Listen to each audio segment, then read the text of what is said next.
Maths news syllabus channel நேயர்கள் அனைவருக்கும் வணக்கம். பிஜிடிஆர்பி மேத்தமெட்டிக்ஸ் எக்ஸாமில் கேட்கக்கூடிய பிடியிலிருந்து ஒரு இம்பார்ட்டன்ட் ப்ராப்ளம் பார்க்க போகிறோம். கண்டிப்பாக இது எக்ஸாமில் கேட்குறதுக்கான வாய்ப்புகள் மிக அதிகம். ஸோ நல்லா பார்த்துக்கிறது ரொம்ப நல்லது. கொடுத்துருக்கிற பிடி எந்த டைப்பு, அதை சால்வ் பண்ணுற வே என்ன, இதெல்லாம் தெரிஞ்சுக்கணும். அதுக்கும் ஒவ்வொன்றுக்கும் நான் வீடியோ போட்டு ப்ளேலிஸ்ட்டில் சேர்த்து வச்சுருக்கேன். மொத்தத்தையும் போய் பார்த்துட்டு வந்துடுங்க. சார் ப்ளேலிஸ்ட் வீடியோஸ் வேணும்ன்ட்டு நிறைய பேர் கேட்டு வாங்கிட்டு இருக்கீங்க. கண்டிப்பாக அனுப்புகிறேன். பட் அந்த வீடியோஸ் மட்டும் போதுமானா நிச்சயம் போதாது. ஃபுல் செட்டு மெட்டீரியல் கையில் இருக்கணும். ஒரு 100 புக்லெட் கையில் இருக்கும்போது நம்ம ஒதுக்குற நேரம் இருக்கு இல்லையா, அதுக்கும் ஒரு 4 புக்லெட் கையில் வச்சுக்கிட்டு அதுக்கு ஒதுக்குற நேரமும் வேறுபடும் இல்லையா.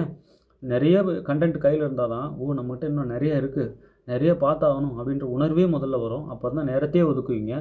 அப்படி நேரம் ஒதுக்கி படிக்கும்போது தான் நீங்கள் போட்டியில் வின் பண்ணவே முடியும். இதுதான் உண்மை. கையில் இருக்கிற 4 புக்கை 4 நாள் கழித்து கூட படிச்சிக்கலான்னு டைமை ஒதுக்கி போட்டு போவீங்க. ஸோ செம்ம காம்படிஷன் நடந்துகிட்ருக்கு. அந்த காம்படிஷனில் நம்ம வின் பண்ணணுன்னா சம்திங் நம்மக்கிட்ட ஸ்பெஷல் ஏதாவது இருக்கணும். அதுதான் நாங்கள் ஸ்டடி மெட்டீரியல் தரோம். 100 புக்லெட் வீட்டுக்கு வரும். அத்தனை புக்லெட்டும் ஒரு புரட்டிட்டு போயிட்டீங்கன்னா உங்களுக்கு தெரியாத ஏரியாவே இல்லை. நீங்கள் சம்ஸ் படிச்சிருக்கீங்கன்றதை விட எல்லாத்தையும் பார்த்து ஒரு ஸ்கில்டாக இருப்பீங்க. அந்த ஸ்கில்லோடு தான் தேர்வுக்கு போகணும். ஈஸியாக நீங்கள் அடிச்சுட்டு கண்டிப்பாக போஸ்ட் வாங்கிட முடியும். ஓகே, ஸோ எப்பயுமே ஸ்கில்லை வளர்த்துக்குங்க. தானாக ஆட்டோமேட்டிக்காக உங்களுக்கு போஸ்ட் கிடைக்கும். ஓகே, சரி. இப்போது இந்த டிஃபரன்ஷியல் ஈக்குவேஷன் எந்த டைப்பில் இருக்குது, இதை சால்வ் பண்ணுற வே என்ன, இதுக்கு சொல்யூஷன் என்ன அப்படின்றதெல்லாம் இப்போ நான் சொல்ல போகிறேன். ஓகே, நான் ஏற்கனவே ஒரு வீடியோவில் சொல்லியிருந்தேன். இப்போ கொடுத்துருக்கிற டிஃபரன்ஷியல் ஈக்குவேஷன் நான் எடுத்துக்கிறேன். 1 - x² p y² + x²³ = 0. இதுதான் கிவன் PDE. ஓகே, கொடுத்துருக்கிற பார்ஷியல் டிஃபரன்ஷியல் ஈக்குவேஷன். ஓகே, இது எந்த டைப்பில் இருக்குது அப்படின்னா, ஃபஸ்ட்டு நான் இதில் கொஞ்சம் டேர்ம்ஸ் ரீஅரேஞ்ச் பண்ணி பார்க்குறேன். இந்த டேர்ம் அங்கே எடுத்துகிட்டு வாங்க. அப்போது 1 - x² p y² = -x²³ இப்படி ஆகிடும் இல்லையா. இப்போ நான் இந்த மைனஸ் ரிமூவ் பண்ணுறதுக்காக 2 பக்கமும் மைனஸால் மல்டிப்ளை பண்ணுறேன். இந்த பக்கம் மைனஸால் மல்டிப்ளை பண்ணும்போது இந்த டேர்ம் ரெண்டும் மாறிக்கும். இது ப்ளஸ் ஆகிடும், இது மைனஸ் ஆகிடும். இது ரெண்டும் இடம் மாறிக்கும். p y² இங்கே மைனஸால் மல்டிப்ளை பண்ணும்போது ப்ளஸ் ஆகிடும். அப்போ x²³. ஓகே சார், மைனஸ் வெளியே போடாமல் ஏன் உள்ளே கொடுத்துட்டீங்க? உள்ளே கொடுத்துடலாம் இல்லையா, கொடுக்கலாமே. சரி, இப்போ இது நான் என்ன செய்கிறேன், இந்த x² - 1 p இருக்கு இல்லையா, இங்கே இந்த x² இங்கே டினாமினேட்டருக்கு எடுத்துகிட்டு வந்துடுறேன். இந்த பக்கம் இருக்கிற x² இங்கே வந்தால் டிவைட் ஆகிடும். இங்கே இருக்கிற y² க்யூ பக்கம் கொண்டு போயிடுறேன். q/y². ஏன் சார் இந்த pxலாம் ஒரு பக்கமாகவும் qyலாம் ஒரு பக்கமாகவும் கொண்டு வந்திருக்கீங்க?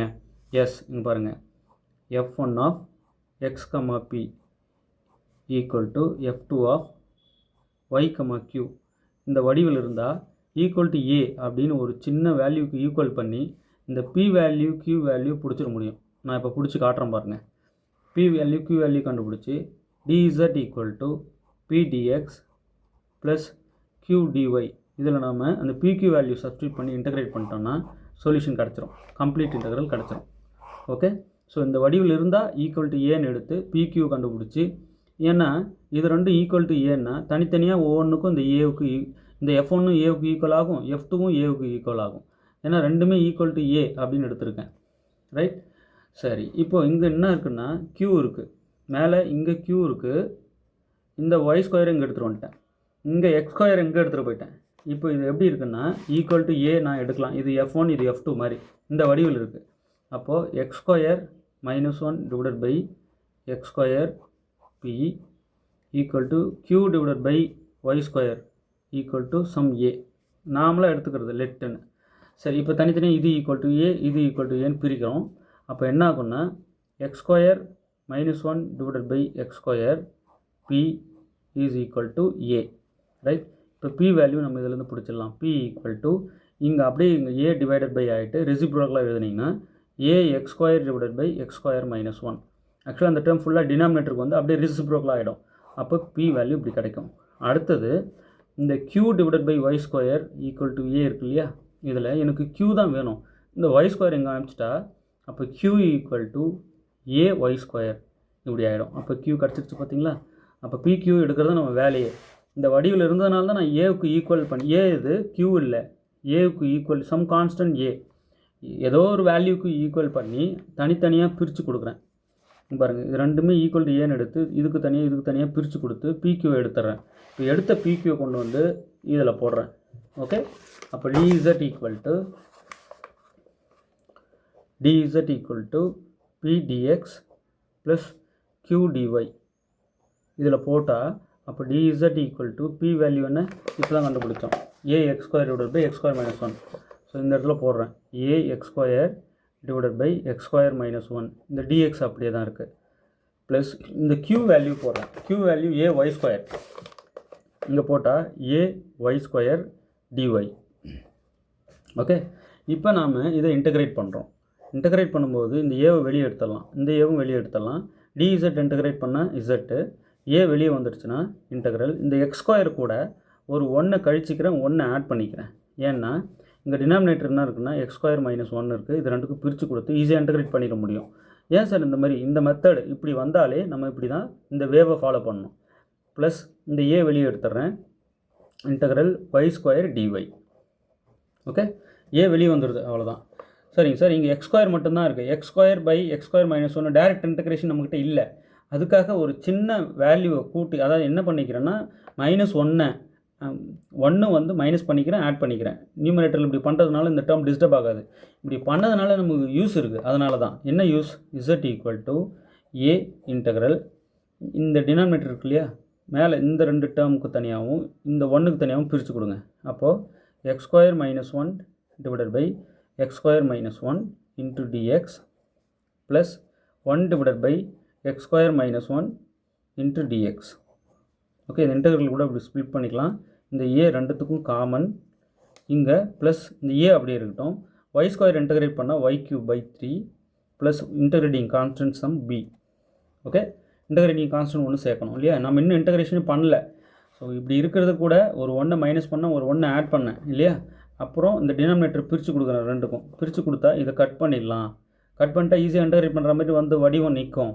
அப்போ z equal to A into integral dx plus integral 1 by x square minus 1 dx plus ay³ divided by 3 plus b. Okay, சரி, இப்போ ஒரு ஃபார்முலா சொல்கிறேன் பாருங்கள். integral dx divided by x square minus a square equal to 1 by 2a log x minus a divided by x plus a plus C. இதுதான் integrate formula. இந்த மாதிரி ஒரு 40 formula கையில் வசம் இருக்குது. உங்களுக்கு வேணுன்றவங்க சொல்லுங்கள், அந்த உங்களோட வாட்ஸ்அப் நம்பருக்கு நான் இந்த ஃபார்முலா தொகுப்பு மொத்தத்தையும் அனுப்பி வைக்கிறேன்.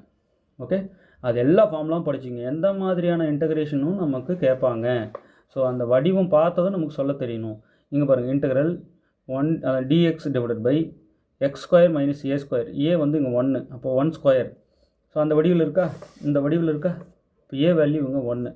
அப்போ என்ன ஆகும்னா z equal to A into dx integrate பண்ணால் எக்ஸு, இதை இன்டகிரேட் பண்ணால் என்ன ஆகும்னா ப்ளஸ், இந்த ப்ளஸ் அப்படியே வச்சுக்கிறேன், 1 by 2a A 1 into log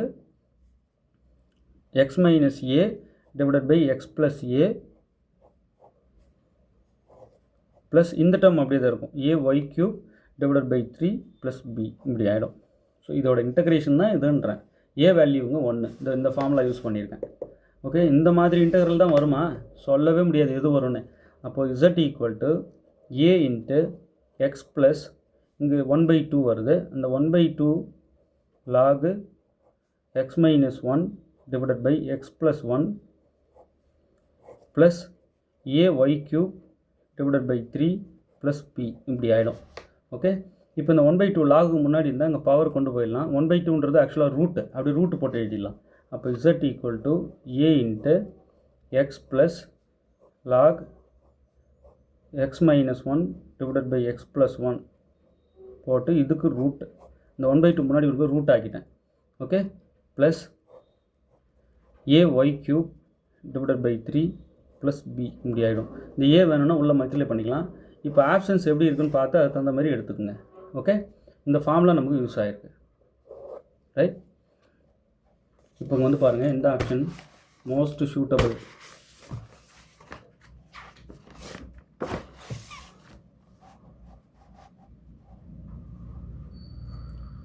option B. Right, ஒன்றும் இல்லை, கொடுத்துருக்கிற பிடியை இந்த வடிவத்துக்கு கொண்டு வாங்க. கொண்டு வந்துட்டு ஏன்னு எடுத்துக்கோங்க, ஈக்குவல் டு ஏன்னு எடுத்துக்கோங்க. சம் கேன்னு கூட எடுக்கலாம்.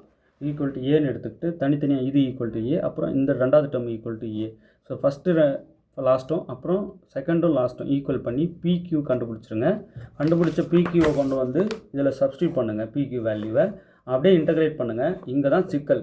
இன்டகிரேட் பண்ணும்போது எந்த வடிவம் வேணாலும் வந்து நிற்கும். இப்போ x² வந்தால் நம்ம இந்த நியூமரேட்டரோட -1 + 1 பண்ணி நம்ம இந்த மாதிரி பிரித்து கொடுத்து பேஸை ஒன்று கட் பண்ணி ஈஸியாக இன்டகிரல் வந்துடுச்சு. இன்னொன்று ஈஸியாக ஃபார்முலா மாட்டிக்கும். இதுக்கு டைரக்ட் ஃபார்முலா இருக்குது நமக்கு. அப்படியே ஃபார்முலா அப்ளை பண்ணிட்டேன். ஓகே, இது சிம்பிளிஃபை பண்ணால் 1/2 நிற்குது. இந்த 1/2 இங்கே அனுப்பிட்டேன்.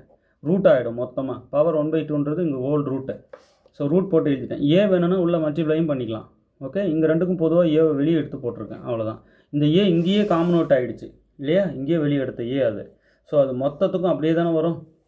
இங்கே இருக்கிற ஏ y² இன்டகிரேட் பண்ணும்போது இந்த ஏ அப்படியே நிற்குது.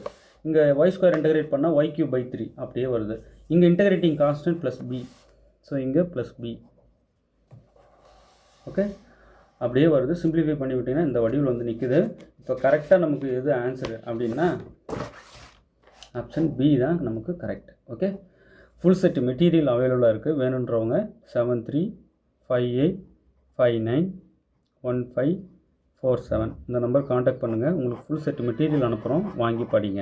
தேர்வில் வெற்றி பெற வாழ்த்துக்கள். தேங்க்யூ.